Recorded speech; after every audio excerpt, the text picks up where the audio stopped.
Oke, bismillah. Assalamualaikum warahmatullahi wabarakatuh. Bismillahirrahmanirrahim. Alhamdulillahirabbil alamin. Wa bihi nasta'inu ala umurid dunya waddin. Allahumma sholli wa sallim wa barik ala habibina wa syafi'ina Sayyidina wa maulana Muhammadin wa ala alihi wa ashabihi wa ala manittaba'a huda ila yaumiddin. Amma ba'du. Bismillah. Mari kita lanjutkan ngaji filsafat kita. Malam ini tema terakhir untuk bulan Februari dalam tema cinta.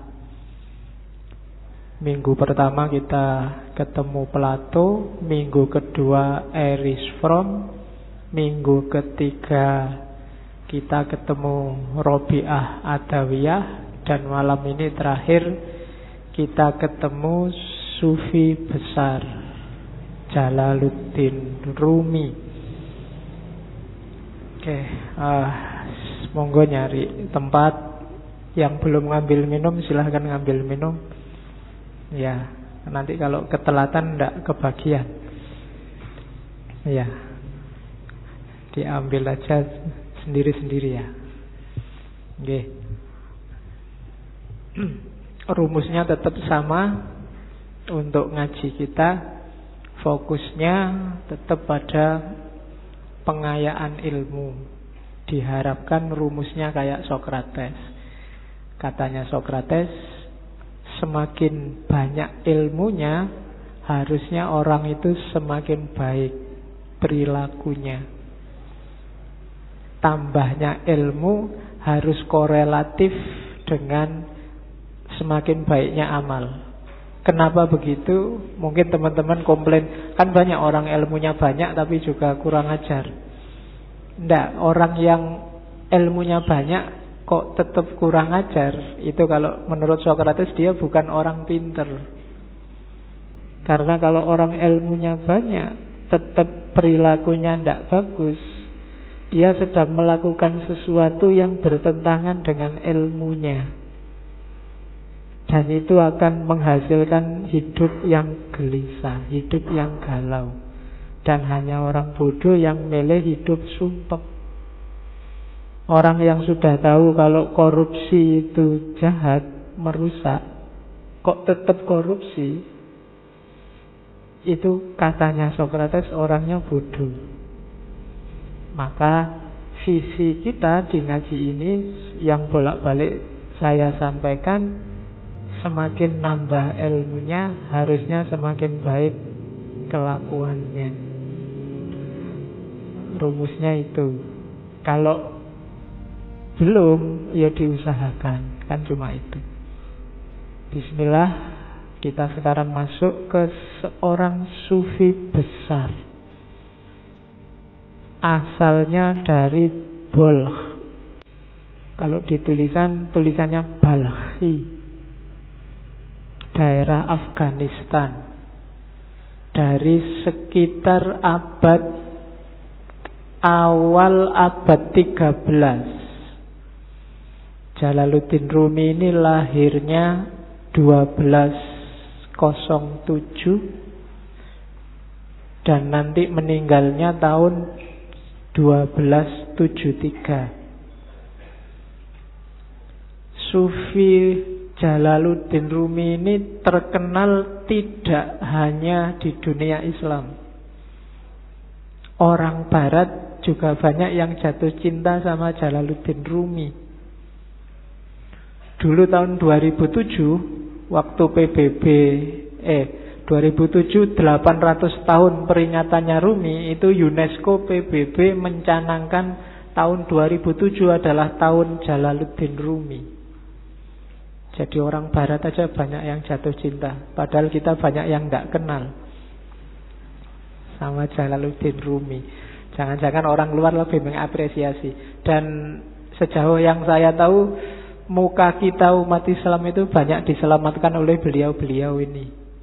Stigma-stigma negatif Islam yang teroris, Islam yang ngamuan, itu menjawabnya mudah karena ada orang-orang seperti Jalaluddin Rumi ini. Jadi kalau ada yang ngomong, oh Islam itu ngamuan, oh enggak, coba dilihat Rumi itu. Kebetulan nama ini diakui. Bahkan Paus Yohanes ke-23 itu menghormati Rumi. Dia bilang, kalau di hadapan Rumi saya harus tunduk dan patuh. Itu mereka.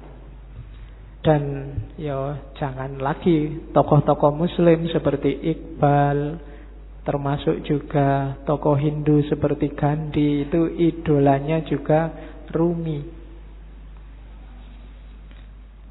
Di masjid ini juga Rumi kan kita kaji bareng Cak Kus.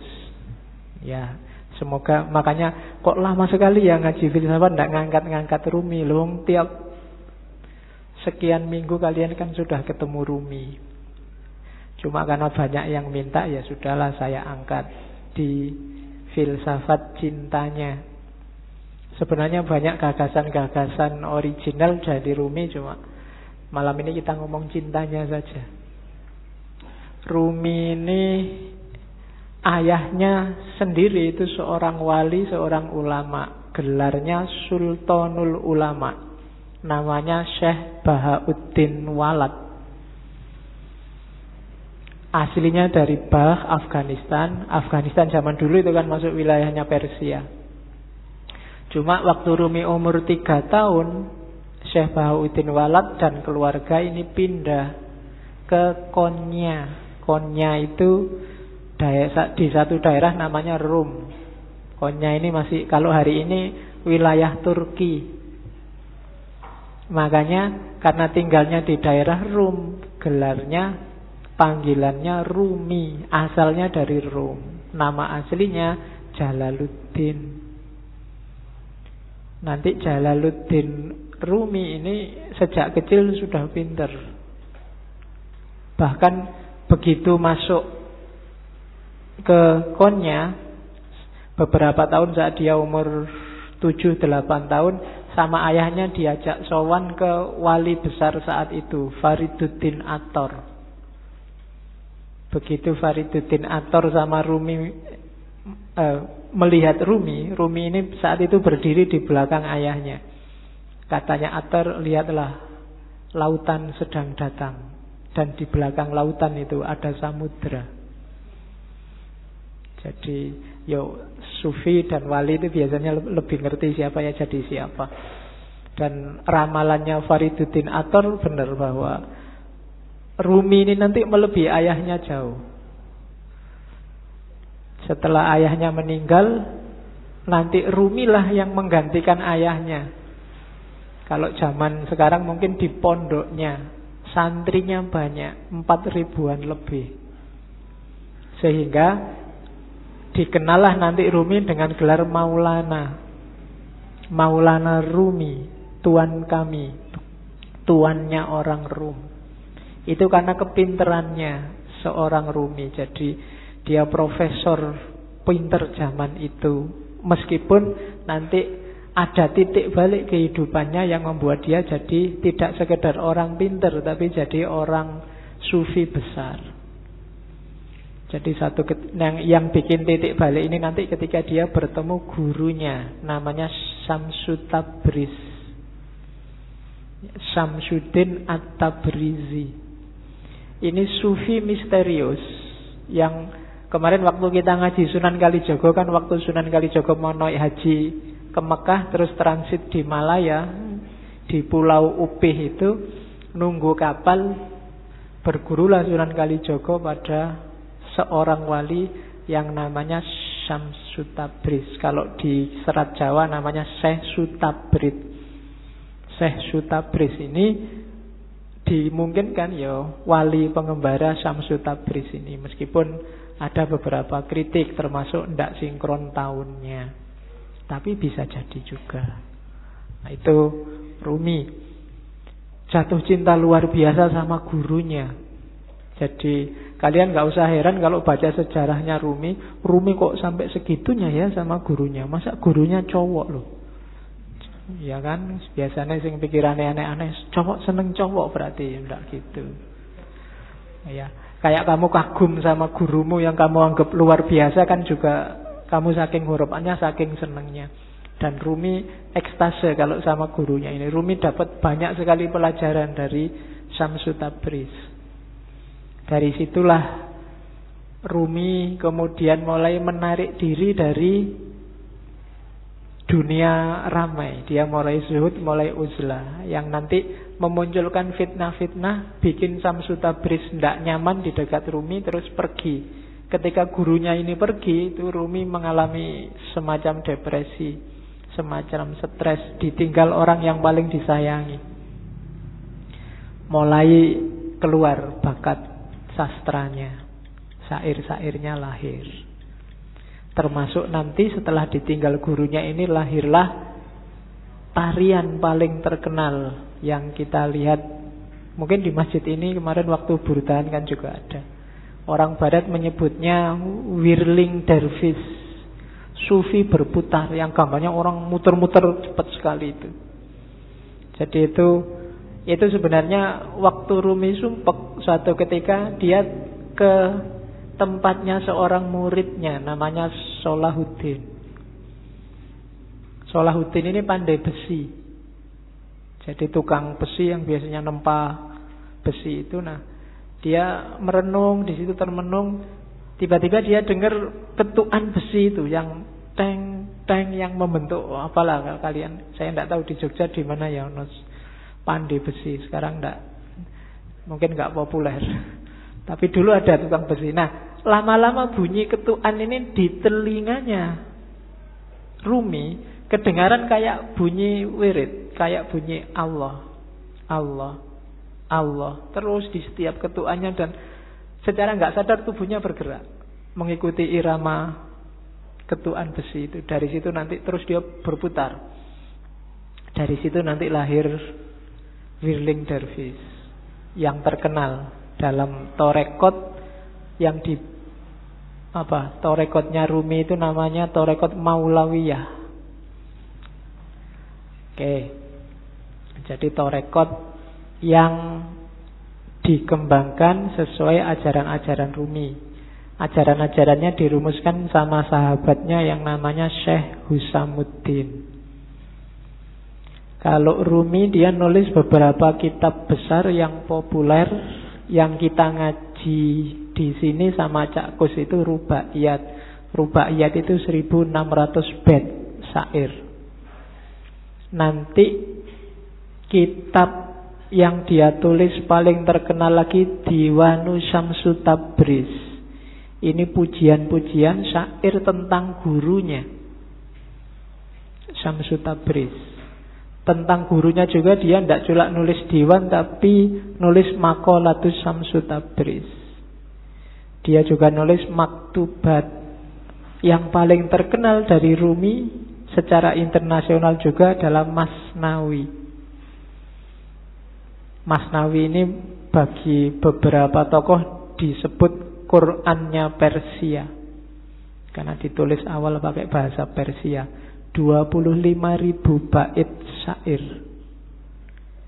didiktekan pada sahabatnya Syekh Husamuddin dalam jangka kurang lebih 15 tahun. Meskipun enggak secara kontinu di tahun-tahun terakhir kehidupannya Rumi. Itu untuk menutupi kerinduannya pada gurunya.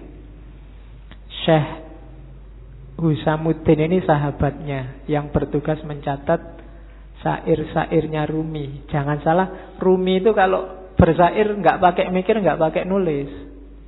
Namanya bil bidah. Jadi kayak orang ngomong tiba-tiba keluarnya syair aja. Jadi dia tidak pakai, kayak kalian kan bikin puisi sak garis keliru dicoret, dihapus, ganti lagi. Kurang indah dihapus. Enggak, kalau Rumi namanya bil bidah, secara langsung. Badihi itu kan langsung. Jadi begitu dia ekstase dia ngomong dan muridnya mencatat. Dari situ lahirlah Masnawi. yang 25.000 bait syair. Dan syairnya itu kalau Mas Nawi coba sekali-sekali dibaca. Saya tahu teman-teman akrab enggak ya dengan warisan-warisan semacam ini.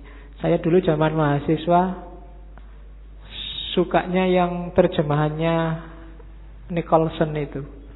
Nicholson aja menerjemahnya panjang, hampir 25 tahun.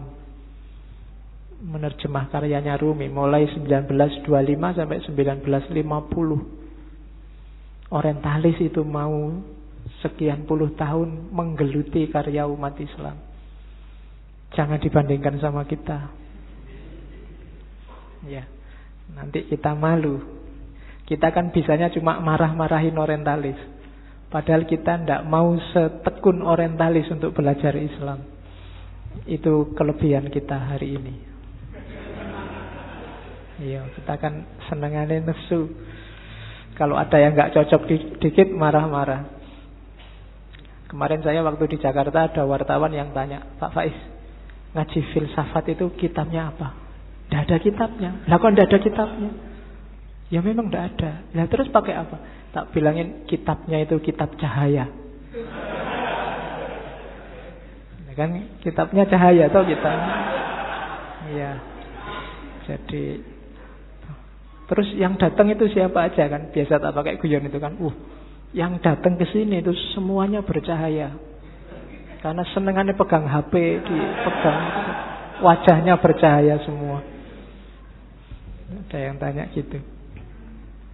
Ya kemarin saya waktu sama Pak Said Akil itu kan terus gimana ya Pak solusinya, ada hoax, ada berita palsu itu kan di panel sama banyak tokoh yang lain. Solusinya banyak tapi ya masih sumpek aja. Akhirnya terakhir kata-kata terakhir Pak Faiz gimana? Gimana kalau kita berdoa saja? Doa kita itu selama ini kurang. Kita kan biasanya doanya Rabbana atina fid dunya hasanah wa fil akhirati hasanah. Sekarang dunianya tambah satu lagi, dunia maya. Itu kan kita kan bingung hari ini gara-gara dunia maya. Jadi gimana Pak Yai Said kalau doanya sekarang kita tambah ya Rabbana atina fid dunya hasanah wa fid dunya maya hasanah wa fil akhirati hasanah. Ya, wong Jakarta bingung iki ayo opo. Oke, terus. Jadi Rumi seperti itulah sosoknya. Kalau dari sisi fikih Rumi ini Hanafiyah, bukan Syafi'iyah. Kalau dari sisi kalam Rumi ini Maturidi. Sunni jelas. Jadi di antara sufi besar kebanggaannya orang Sunni itu Jalaluddin Rumi. Ada satu kisah yang saya suka waktu Rumi berguru sama Syamsul Tabriz. Satu ketika gurunya ini kan wali itu kan so aneh-aneh. Satu ketika Rumi, kita malam-malam ngobrol gini kan enaknya sambil minum ya. Mbok tolong kamu beliin arak, nanti kita minum bareng-bareng. Rumi heran. Sampean ini sehat Pak Guru? Kan kamu sering gitu hari ini kan, Anda sehat mesti gitu. Ya. Sekarang kan sering kamu disindir gitu kan di WA di Facebook kan mesti gitu. Anda sehat, yang paling banyak sekarang Anda muslim mesti gitu. Ya. Kalau yang perempuan gampang jawabnya bukan, saya muslimah. Sama gurunya disuruh beri arak, disuruh beri minum-minuman keras. Kan Rumi, lah gimana guru saya malu nanti kalau ketahuan murid-murid saya, ketahuan orang-orang, wong wali kok malah minum-minum. Loh kamu mau apa enggak? Kalau enggak mau ya enggak usah jadi muridku. Yalah terpaksa berangkat. Padahal kedai arak itu ada di perkampungan orang Nasrani. Akhirnya Rumi ya wis gampang lah diatur. Terus dia pakai jubah besar. Habis beli terus dimasukin jubahnya biar enggak ketahuan. Ya kok dilalah orang-orang Nasrani yang ada di situ ngincer, ini ngapain Rumi di sini? Malah beli minuman keras, diikuti dari belakang. Begitu nyampe depan masjid, teriak ini orang Nasrani, lihat wali kalian, sufi kalian beli minuman keras. Itu orang masjid, masa tau nggak percaya awalnya. Begitu dibuka, coba lihat di jubahnya, Bener ada minuman keras di situ. Wah, wali palsu berarti dipukuli banyak orang Rumi di situ. Saat Rumi dipukuli terus gurunya datang, Syamsu Tabriz. Gurunya bilang, kalian salah paham, itu bukan minuman keras, itu cuma air putih biasa. Waktu coba lihat, ternyata benar air putih biasa. Itu sebenarnya pelajaran buat Rumi. Rumi, kamu membanggakan apa? Status, nama besar, kewalian, penghormatan orang lain. Apa benar mereka menghargaimu, menganggapmu penting, menganggapmu besar? Wong cuma gara-gara botol kecil ini aja kamu sudah dipukuli. Jadi tidak ada atribut, tidak ada nama, tidak ada kebesaran, tidak ada kebanggaan. Kalau sama orang lain, ya manusia itu begitu. Maka jangan menyombongkan nama besar, jangan menyombongkan nama baik. Mungkin di Indonesia dulu ada ulama yang gara-gara nikah lagi, terus orang se-Indonesia marahin dia. Ada kan begitu? Nama besarnya langsung jatuh. Loh, itulah rakyat, itulah masyarakat. Kalau kita mengandalkan pendapat masyarakat, kita menjaga nama baik di tengah masyarakat, apa nama itu? Apalagi di era hari ini kan fitnah, berita bohong berseliweran. Kalau kita andalannya nama baik, besok kamu tak bikinin hoak, namamu langsung jatuh. Maka jangan mikir itu. Tidak usah sibuk dengan orang menganggap aku baik apa enggak. Yang penting lakukanlah, jadilah orang baik. Tidak usah mikir benar enggak aku baik, orang melihatku baik. Ada kebalikannya, aslinya kamu jelek tapi kamu ingin dianggap baik. Itu nanti yang disebut pencitraan. Nah, oke. Wong kamu foto aja kan, foto itu kan harusnya nggak menipu. Tapi kan kamu cari aplikasi sekiranya wajahmu bisa kelihatan cakep kan gitu. Foto dari depan jelek, dari samping dari samping, kan sering-sering begitu. Oke, bismillah, sekarang kita lihat ya. Punya apa Rumi? Sebentar kita lihat garis besar pikirannya sebelum masuk ke cinta. Gagasan dasarnya hampir semua sufi adalah melampaui yang lahiriah. Itu kalimat-kalimatnya Rumi. Dari fihi mafihi itu salah satu karya Rumi yang tidak puisi, tapi bukunya agak tipis, yang ngomong tentang metafisika. Jadi katanya Rumi, segala sesuatu yang tampak di depan kita bukanlah hakikat yang sesungguhnya. Ini hampir semua sufi bilang begini. Yang lahir itu tidak sejati. Yang kelihatan itu tidak asasi. Rumi ngasih contoh. Yang tampak dari bumi adalah debunya. Namun di balik debu itu adalah sifat-sifat Tuhan yang mengejawantah. Dimensi dalamnya adalah emas permata, sementara dimensi luarnya adalah sebongkah batu. Jadi ini penekanan sangat serius dari para sufi. Kita jangan ketipu oleh lahiriah. Karena yang lebih punya nilai itu adalah yang dibalik lahir. Ya kalau manusia berarti ruhaniyahnya lebih penting. Kalau itu sesuatu berarti esensinya, bukan eksistensinya. Yang ruhaniyah bisa menipu. Bumi itu kelihatannya cuma debu, tapi kalau kamu masuk ke dalam, banyak hal berharga di situ. Ada emas, ada minyak. Banyak juga hal tidak berharga. Lebih kotor dari rebu, mungkin kotoran, tapi dia tidak kelihatan, ada di balik yang fisik. Maka jangan ketipu yang fisik. Sehingga katanya Rumi, jangan terikat oleh bentuk, keluarlah dan gapailah makna. Kacamata ini ya kacamata lahirnya, cuma kan lahirnya tidak penting. Yang lebih penting apa? Maknanya. Alat untuk baca. Kalau cuma lahirnya ya cuma kaca sama plastik sama itu.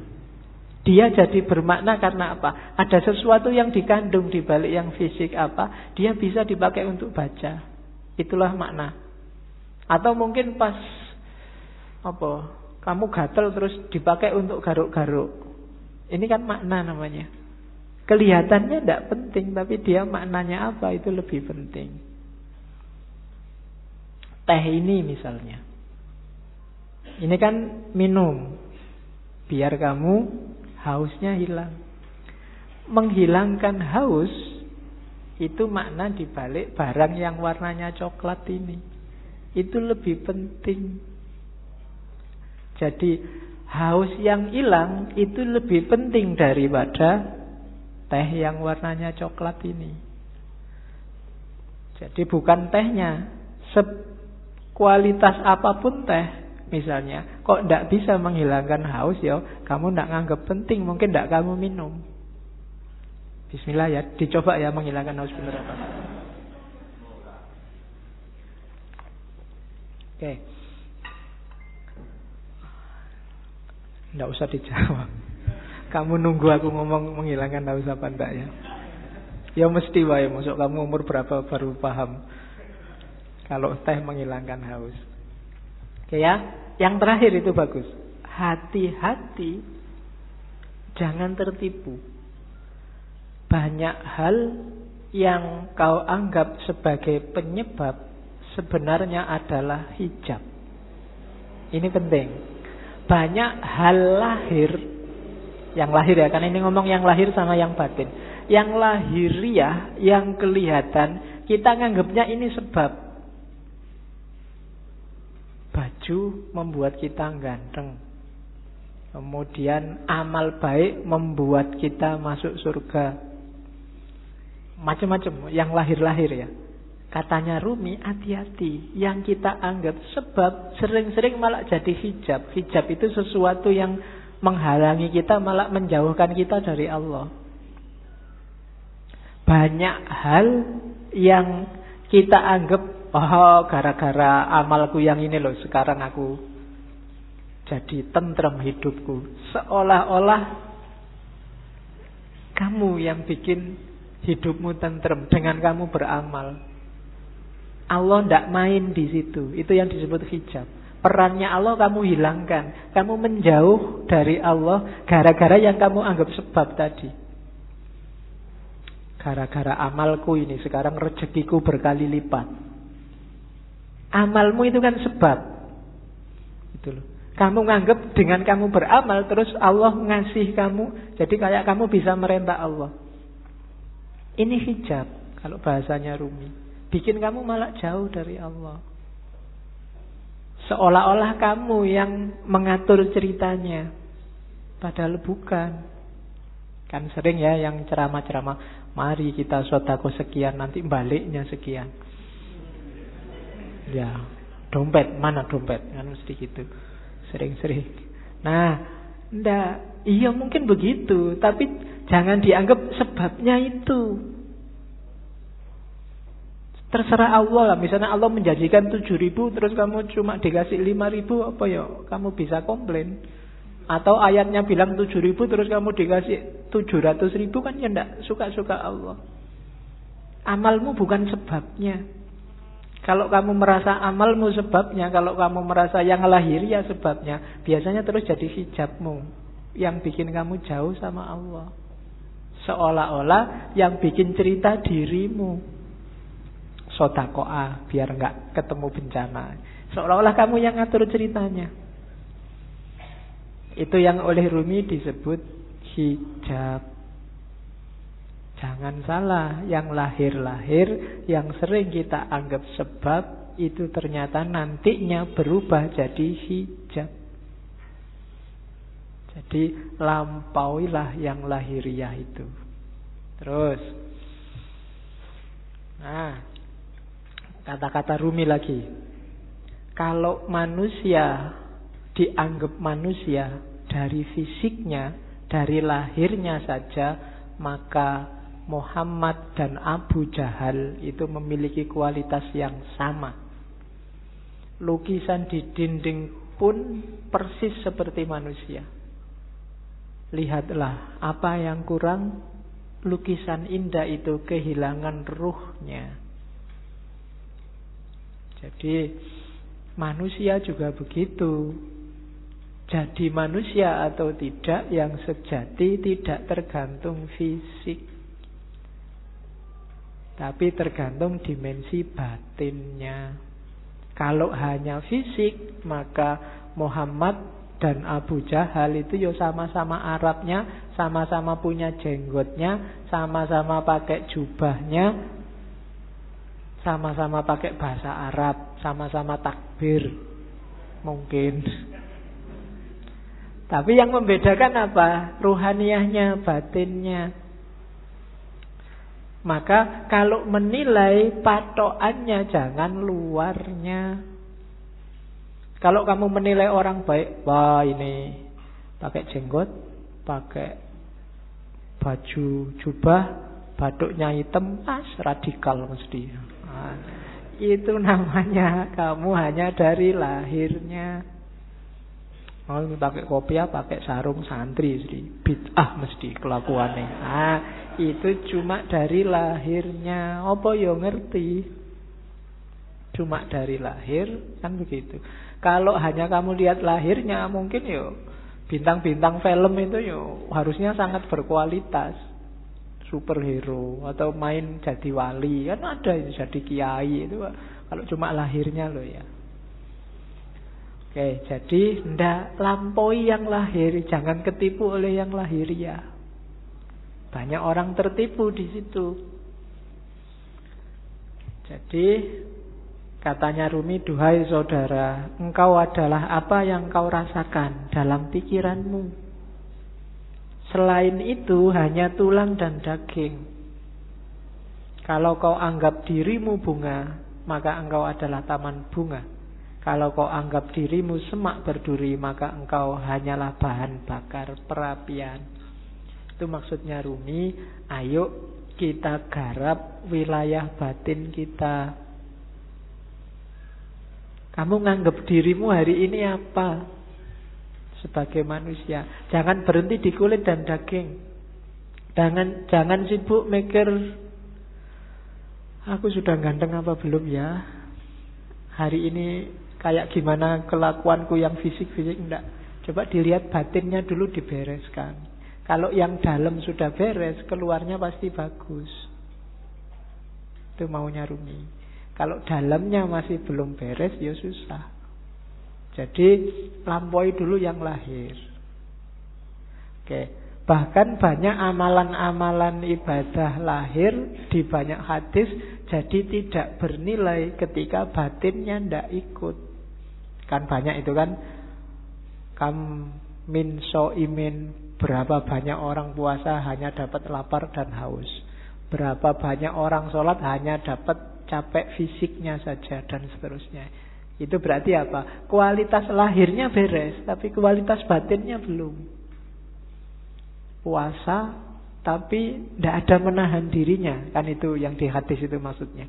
Ya bener, nggak makan, nggak minum dari pagi sampai maghrib, tapi aspek menahan dirinya nggak ada. Misalnya sejak pagi sampai maghrib nonton TV terus, jalan-jalan di mall matanya masih ke kiri ke kanan, itu kan tidak ada aspek menahan dirinya, maka dapatnya cuma lapar dan haus. Sholat juga begitu. Sholatnya di sini tapi pikirannya di komputer, pikirannya di HP, ada suara tweet-tweet, ada SMS ini mesti ada. Jadi fisikmu ada di sini tapi pikiranmu di sana. Sholatmu tidak ada ruhnya.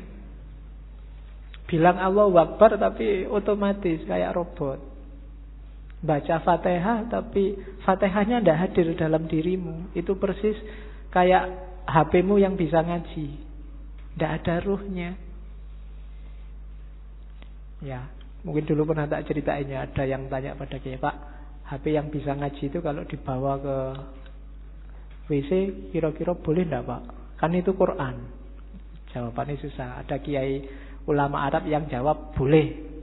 Kenapa? Asal di WC enggak disetel. ngajinya. Enggak kamu sambil di WC terus ngaji bismillah, enggak boleh. Tapi kalau ada aja dalam hati enggak apa-apa. Analoginya apa? Pikiranmu. Kamu hafal Fatihah enggak? Hafal. Berarti di kepalamu ada Fatihahnya. Wong hafal. Kalau kamu masuk WC, masuk hafalannya mau dibuang kan enggak? Berarti tulisannya ada, hafalannya ada, masuk WC asal enggak kamu bunyikan waktu di dalam WC.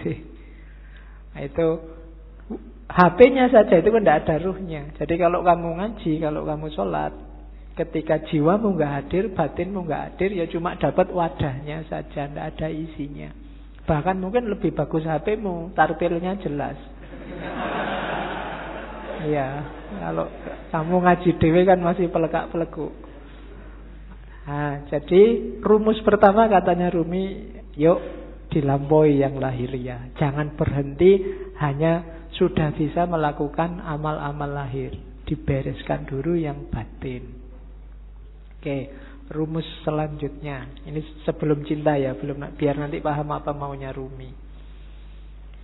Ini sama kayak banyak sufi yang lain. Katanya Rumi, manusia ini jagat kecil.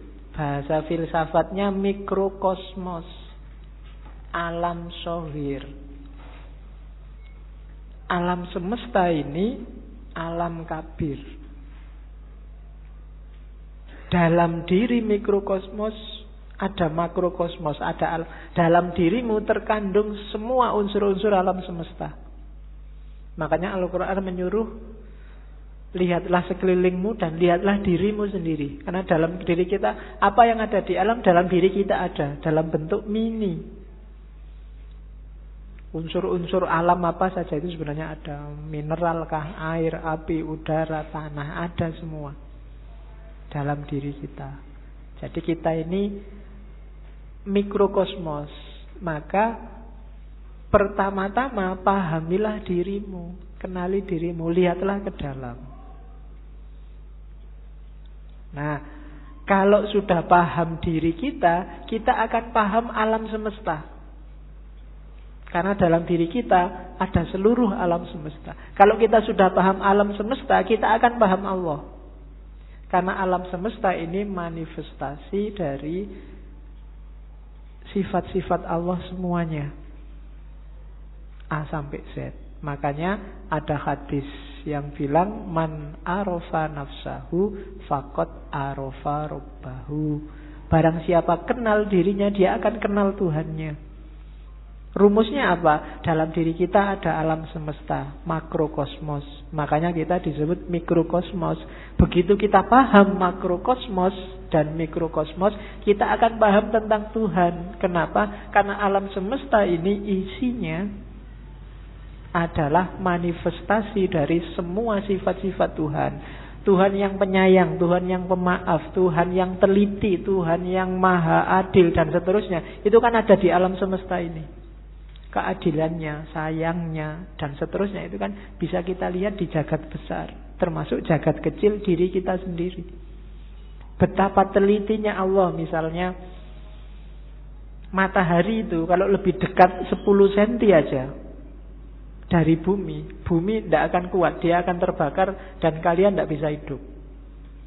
Atau dia lebih jauh 10 cm saja, bumi juga tidak akan ada kehidupan, pasti akan beku. Kok matahari bisa pas begitu? Itu ketelitian Allah. Tidak mungkin nggak sengaja.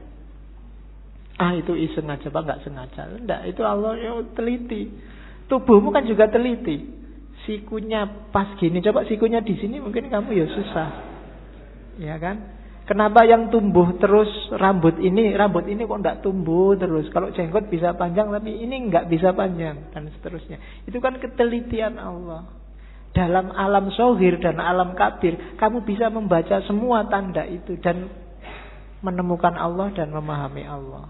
Maka man arofa nafsahu faqad arofa rabbahu.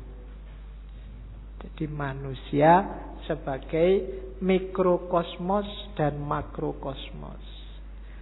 Maka hakikatnya kita dan alam itu levelnya sama. Jangan mengeksploitasi alam, jangan merusak. Itu apa? Karena ini bagian dari kita. termasuk dengan sesama. Kita dan masyarakat yang lain itu satu. Kita dan alam semesta itu satu. Hanya kita dalam bentuk mini. Oke, saya lanjutkan karena malam ini materinya agak banyak. Ini kalimat yang saya suka dari Rumi.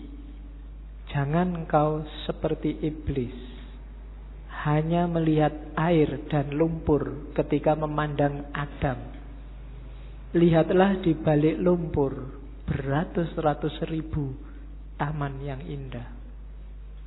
Kalimat ini menurut saya penting karena orang Indonesia hari ini cara berpikirnya landasannya adalah suudzon.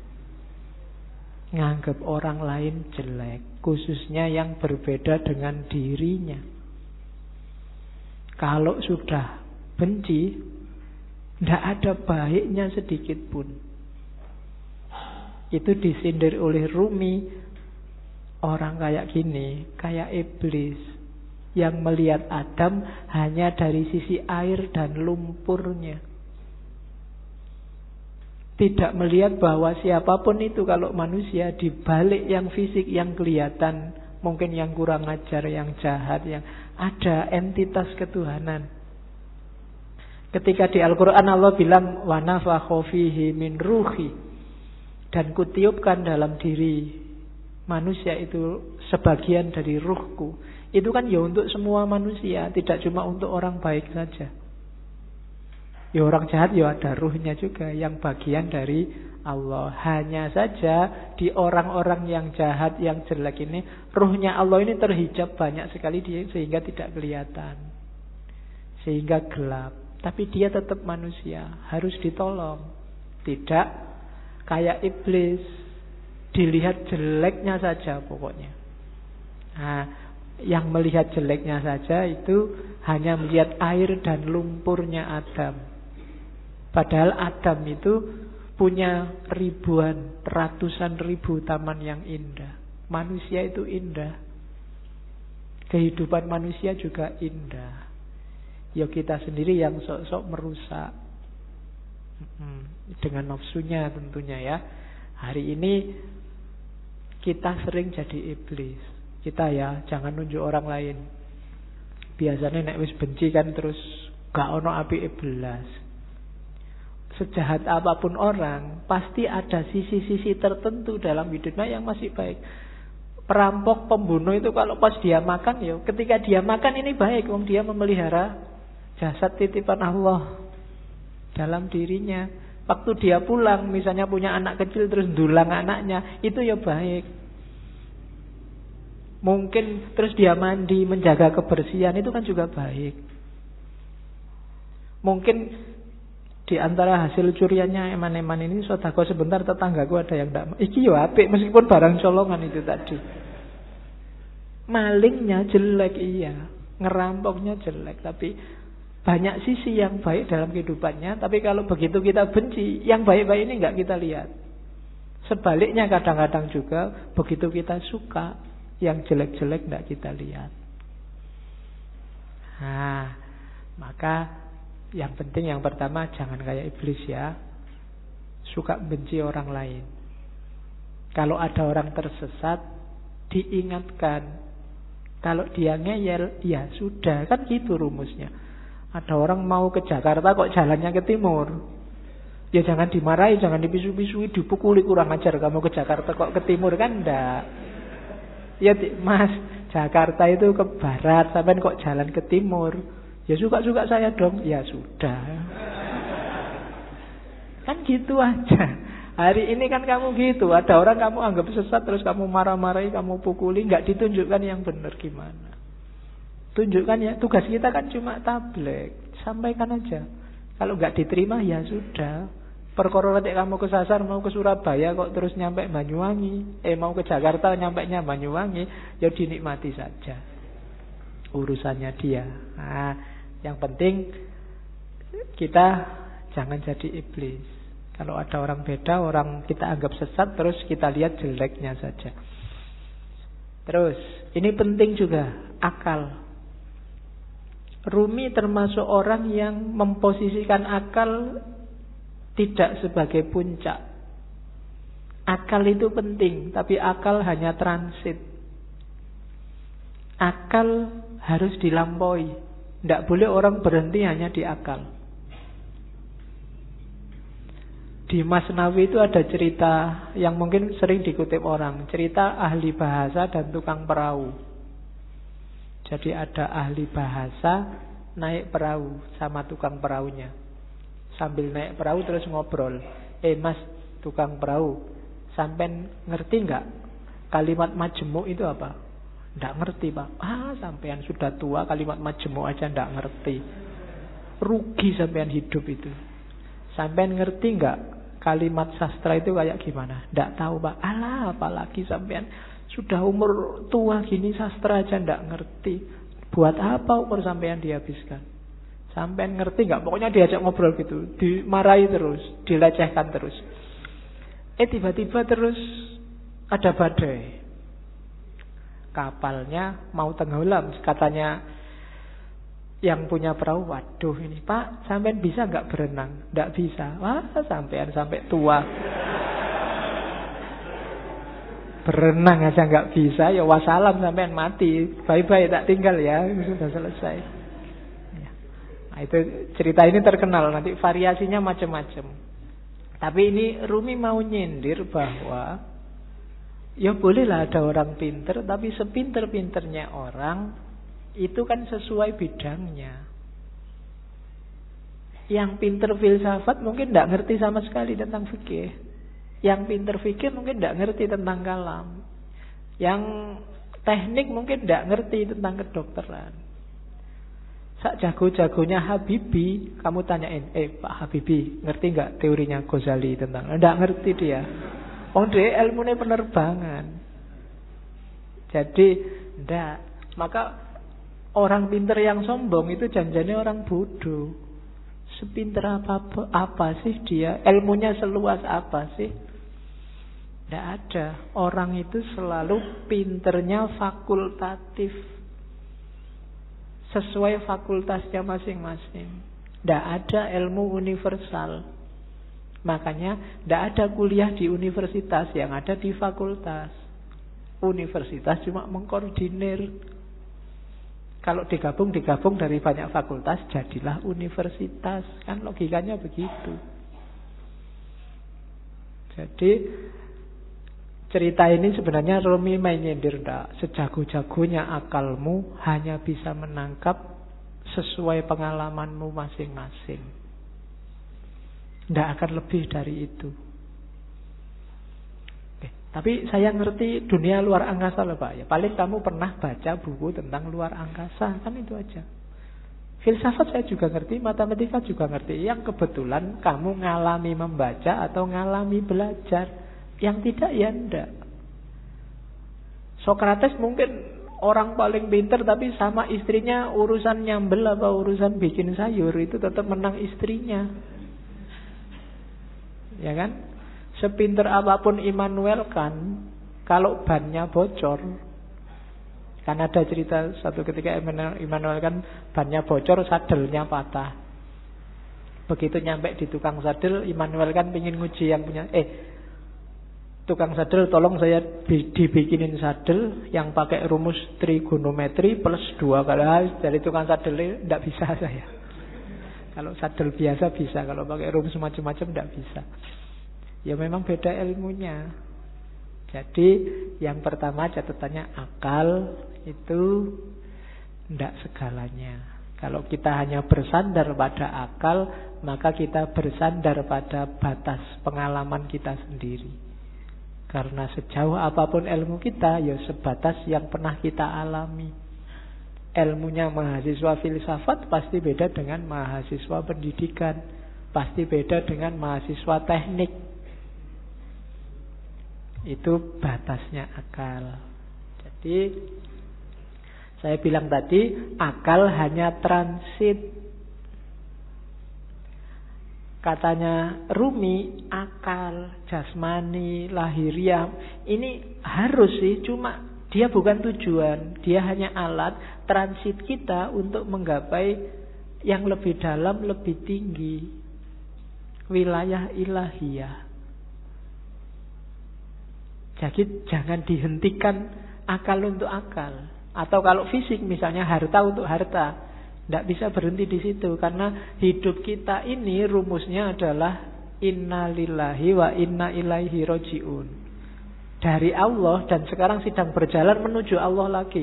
Maka apapun pengalaman, kalian punya apapun, ngerti ilmu apapun, punya harta apapun, punya kebisaan apapun, harus dalam rangka mendukung berjalan semakin dekat pada ilaihi roji'un.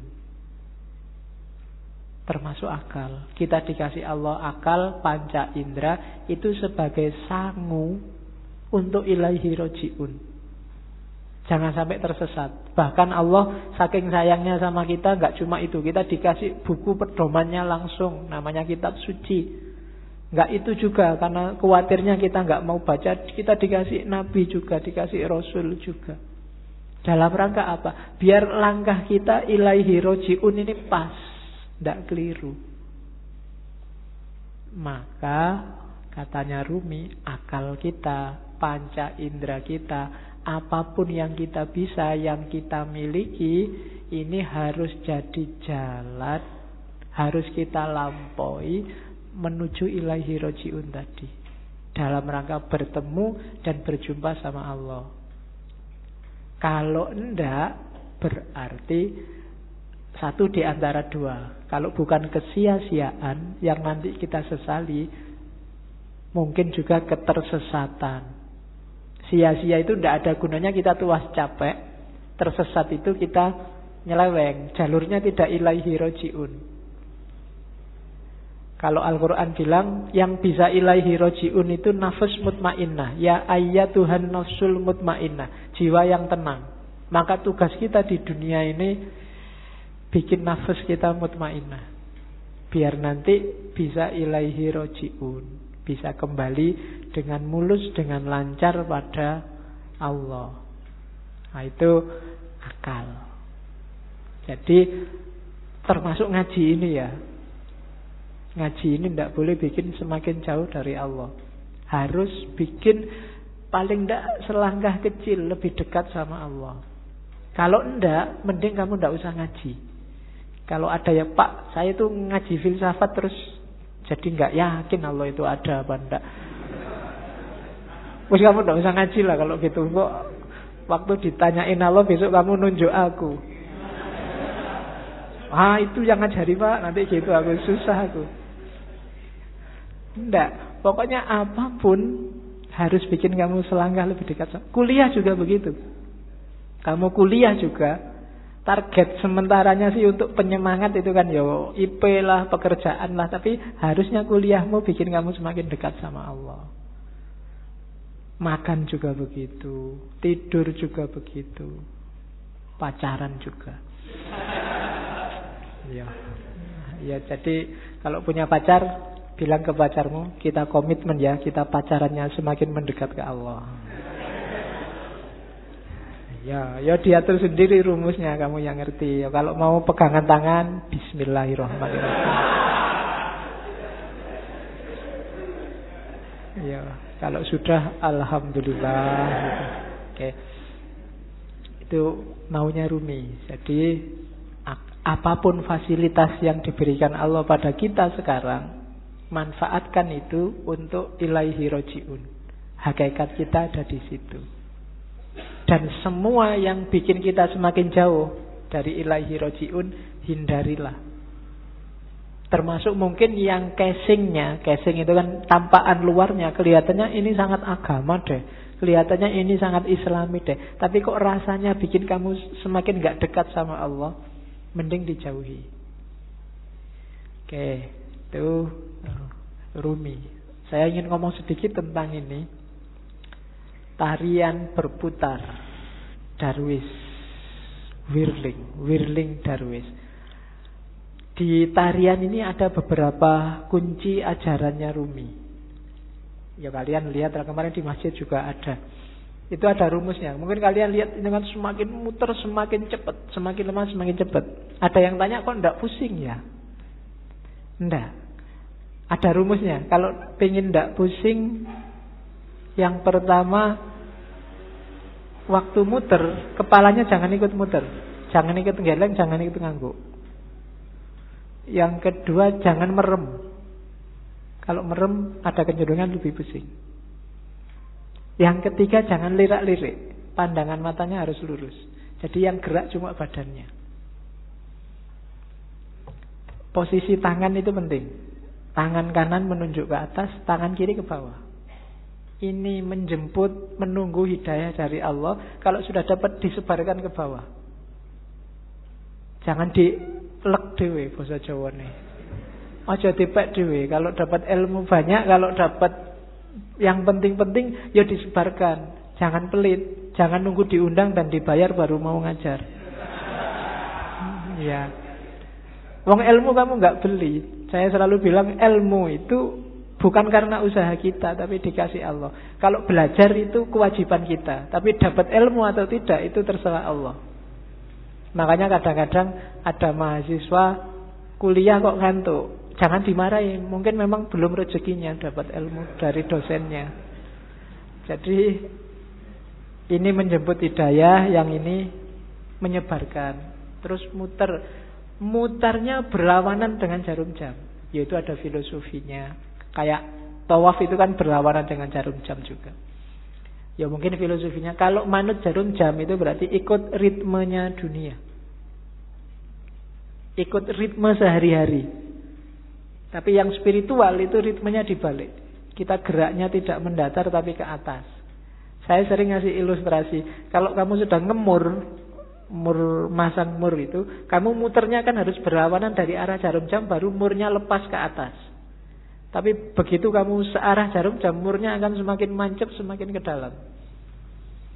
Maka tarian ini juga muternya berlawanan. Biar ada energi vertikalnya, energi ke atasnya. Itu diantara rahasianya. Ada topinya. Topi ini kalau di Rumi, topi yang tinggi itu isyarat dari kuburan, makam, nisan. Maksudnya apa? Kuburan dari ego, kuburan dari nafsu, hasrat duniawi. Itu kan topi yang tidak keren sama sekali. Karena memang simbol dari nisan, simbol dari kuburan. Kamu jalan-jalan di mall pakai itu mesti dilihat banyak orang. Tidak keren. Karena memang simbolnya bukan simbol untuk keren-kerenan. Dia simbol dari ego. Terus baju putih itu ya ego yang sudah kamu kubur dalam dirimu, sekarang kasihlah yang putih, ditutupi oleh cahaya amal baik, kesucian. Nanti kalau pertunjukan biasanya ada fase ketika yang di tengah pakai jubah hitamnya dibuang. Nah, itu berarti membuang semua yang hitam-hitam, yang jelek-jelek, untuk lahir sendiri jadi putih. Terus nanti ada gerakan kayak orang kedinginan itu. Nah, ini gerakan menyatu, angka 1, tauhid, dan seterusnya. Itu wawasan kecil aja. Jadi kamu jangan heran kalau ada jenis tari semacam itu. Itu ada makna spiritualnya. Nari saja tanpa makna ya eman-eman. Yang lihat tari juga harusnya bisa ngambil makna. Kalau dalam sufi, jenis semacam ini namanya sama. Sama itu seni mendengarkan. Dengan mendengarkan terus kamu tergerak mengalami kedekatan sama Tuhan. Kan kadang-kadang ada orang yang kalau wiritan sendiri dia susah dekat sama Allah, susah tergetar hatinya. Tapi begitu mendengarkan orang ngaji, mendengarkan lagu-lagu spiritual, itu batinmu tergetar. Mendengarin lagu religius itu kamu kadang-kadang kan bisa nangis, apalagi pas duit entek. Kok sedih ya aku, kapan ini kan gitu. Nah, itu. Tapi kalau wiritan sendiri enggak, kan ada yang gitu. Maka teknik mendekat ke Allah itu sufi macam-macam. Kalau di torekotnya Rumi ini pakai tarian sama namanya. Karena ada musiknya nanti kan, dan musik itu yang bikin ekstase lebih cepat. Oke, itu Whirling Dervish namanya. Teori tentang Darwis yang berputar. Saya sudah mau masuk ke cinta, cuma puisi ini menarik saya.